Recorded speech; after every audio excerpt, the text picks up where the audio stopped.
Hello there, you're now with me, Radzi Ahmad, for TVS English News at 5. Let's get to the headlines.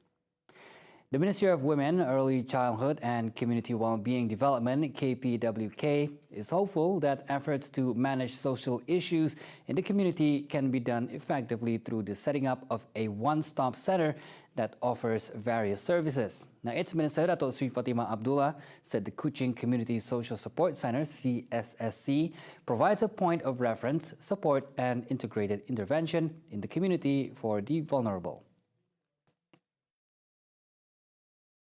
This is the first center, I would say, in I think in the whole of Malaysia that has an integrated under one roof. There is integrated facilities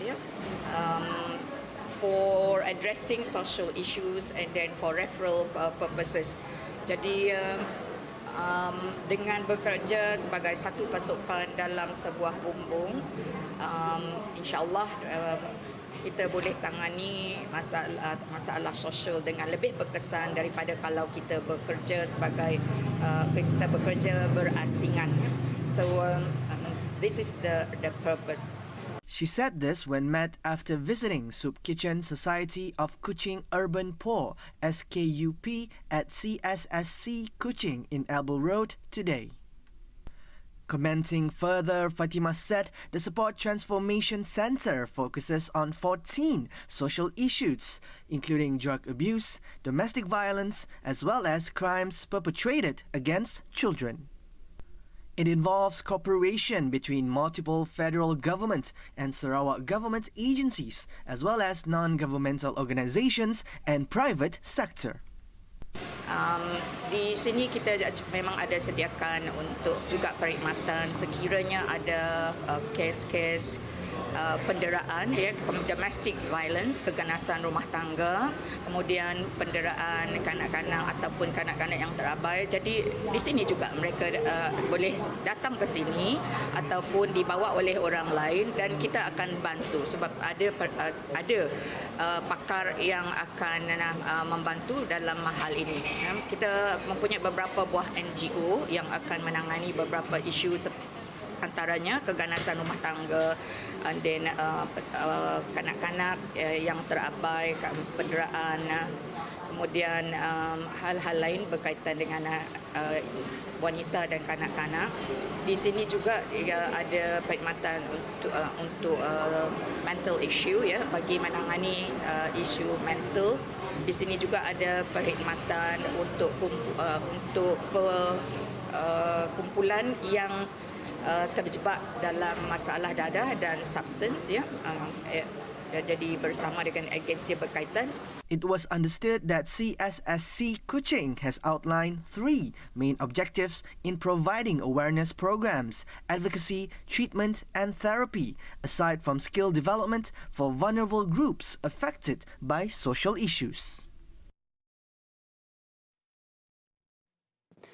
Health autonomy, in parallel with rights under the Malaysia Agreement 1963 or MA63, is a matter that is very complex as it involves the financial aspect. Now, Deputy Premier of Sarawak, Dato' Sri Dr. Sim Kui Hian, said the financial implications to the national healthcare services are huge, in addition to implications to the employment regulations. According to him, to ensure the implementation of health autonomy, the white paper which was presented by the former Minister of Health needs to be tabled to the Dewan Rakyat session again for review. The Sarawak government in the Sarawak people aspiration is to step up the healthcare to get more autonomy on the Sarawak healthcare. Sarawak healthcare, the autonomy, there's no question that we definitely support the white paper. The white paper that YBKJ, the previous Minister of Health, was going to table in Parliament, but unfortunately, the change of Parliament is one of the most important paper in 60 years of Malaysia, right? And and we have expressed, South government has expressed the support. And in fact, the first town hall meeting of YBKJ is in this very auditorium, and the town hall meeting discussion. And the health autonomy is beyond the white paper. The white paper, we put together our Attorney General, Sarawak Attorney General Office, we put together all the various agencies, we put together the government agency, including SESCO, including SMA, including the water, because health encompassing even the water supplies, even the electricity, not just the hospital. Yeah, and it's a very complex, in terms of healthcare, it's very complex. He said this after launching the Hand and Healthcare Environment Hygiene Seminar at Sarawak General Hospital on Wednesday. Infrastructure development in rural areas in Sabah and Sarawak have to be on par with the infrastructure level of rural areas in Peninsular Malaysia. Deputy Prime Minister Datuk Seri Dr. Ahmad Zahid Hamidi said that overall rural infrastructure in Peninsular Malaysia was satisfactory, and he now wants rural infrastructure in Sarawak and Sabah to be improved.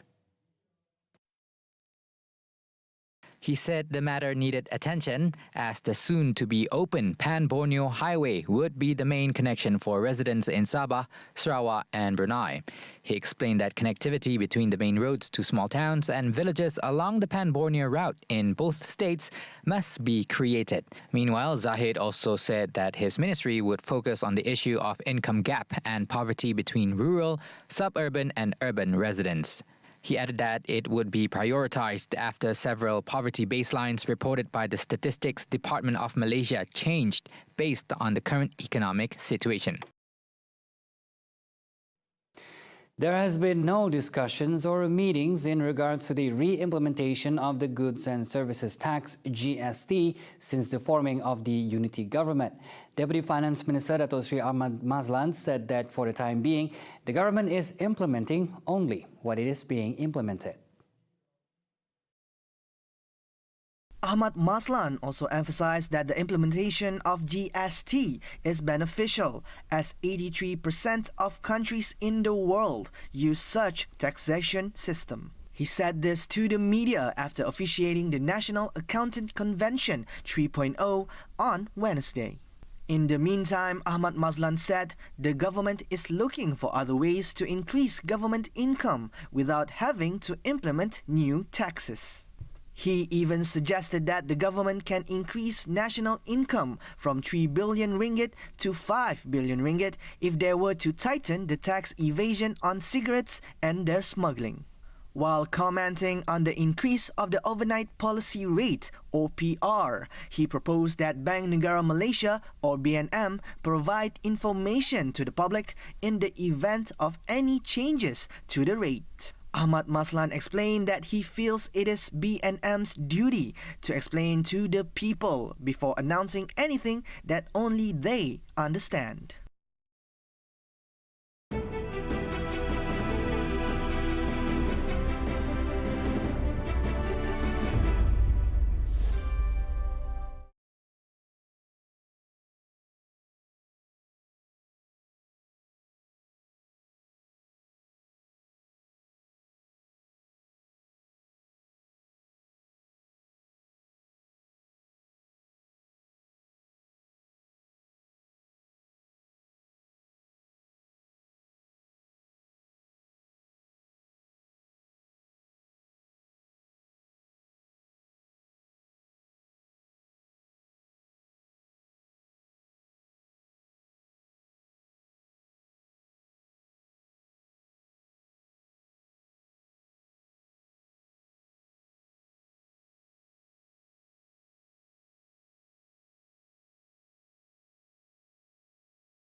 Welcome back. Hollywood actress Tan Sri Michelle Yeoh made history today after becoming Malaysia's first Golden Globes Award winner. The 60-year-old star, hailing from Ipoh, won the Best Actress Award in a musical or comedy film for her role in Everything, Everywhere, All at Once. But we have enough and many extraordinary filmmakers, not just in movies, but also TV, that are forward-thinking to understand the importance of inclusivity, the importance of diversity, the importance of telling stories about different cultures, different looks, and embracing them all in the right way, simply because our audience demands it. So we are on this cusp of big change. I think the change has already started occurring. I'm just so happy that I'm still here when the change has happened. You know, that I'm not in my rocking chair and go like, why didn't I get that chance then? So I am overwhelmed at this moment, but at least I am here. So I'm going to work hard that this is not just going to be the only time I'm here. And for all that looks like us, we are going to move forwards and find bigger and better opportunities. Thank you. Yeoh beat other nominees, Leslie Manville for the film Mrs. Harris Goes to Paris, Margot Robbie for Babylon, Anya Taylor-Joy for The Menu, and Emma Thompson for Good Luck to You, Leo Grande in the category. Communications and Digital Minister Fahmi Fazil congratulated Yeoh in a Twitter post, saying, quote, "What an amazing feat and definitely well-deserved, a great honor for the country," unquote. Yeoh became the first Malaysian and only the second Asian ever to win the award. Yeoh was also recently named 2022's Icon of the Year by Time magazine. There will be no World War III, promised Ukraine's President Volodymyr Zelensky. Now, amidst ongoing conflict with Russia, Zelensky appeared at the prestigious 80th Golden Globe Awards virtually and stated that Ukraine is winning the war. It is now 2023. The war in Ukraine is not over yet, but the tide is turning, and it is already clear who will win. There were still battles.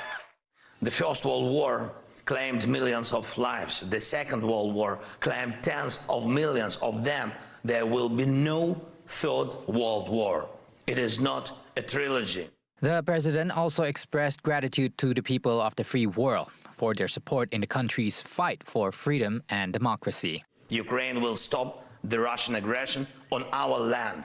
We will make it together with the whole free world. And I hope that all of you will be with us on the victorious day, the day of our victory. Prior to his speech, he was introduced by actor Sean Penn as a very real-world example figure that would inspire many movies to come. And that's the quarter-hour update on the news at 5 p.m. I'm Radhi Ahmad. Thank you for watching.